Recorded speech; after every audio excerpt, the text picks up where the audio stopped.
नमस्कार दोस्तों, हमने पिछले जो वीडियो थे उसमें वीडियो बनाया था, उसमें चौहान वंश की उत्पत्ति के बारे में जानकारी प्राप्त कर ली थी। चौहान वंश की उत्पत्ति के बारे में आपको बता दिया था कि चौहान वंश की उत्पत्ति के संबंध में विभिन्न जो सिद्धांत हैं उनके बारे में आपको बता दिया था। और आज हम बात कर लेते हैं चौहान वंश की जानकारी के स्रोत, किन किन स्रोतों से हमें चौहान वंश के बारे में जानकारी मिलती है। तो दोस्तों, विभिन्न लेखक अलग अलग मत इसके बारे में प्रस्तुत करते हैं और इनके ग्रंथ हैं, इनसे हमें चौहान वंश की जानकारी मिलती है।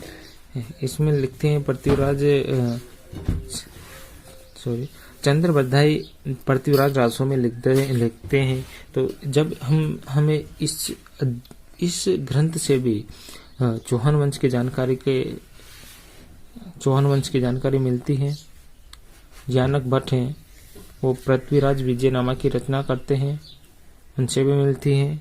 नरपति नाल है, बीसल देव रासो की इन्होंने रचना की थी। और नैन चंद्र सूरी जी हैं, ये हमीर मावक कवि लिखते हैं। सारंगधर हैं, ये हमीर रासो लिखते हैं। जोधराज हैं, ये हमीर रासो, इन्होंने भी हमीर रासो लिखी थी। और महेश जी हैं, लेखक हैं सभी। तो ये इन्होंने भी हमीर रासो में लिखी। और बागड़ व्यास हैं, ये हमीरा गण की रचना करते हैं। विग्रहराज चतुर्थ है, ये इन्होंने एक हरि केली नाटक बनाया था। इस ग्रंथ से भी हरि केली तो इससे भी हमें चौहान वंश की जानकारी मिलती है। सोमदेव है, ललित विग्रहराज, इससे भी हमें चौहान वंश की जानकारी मिलती है।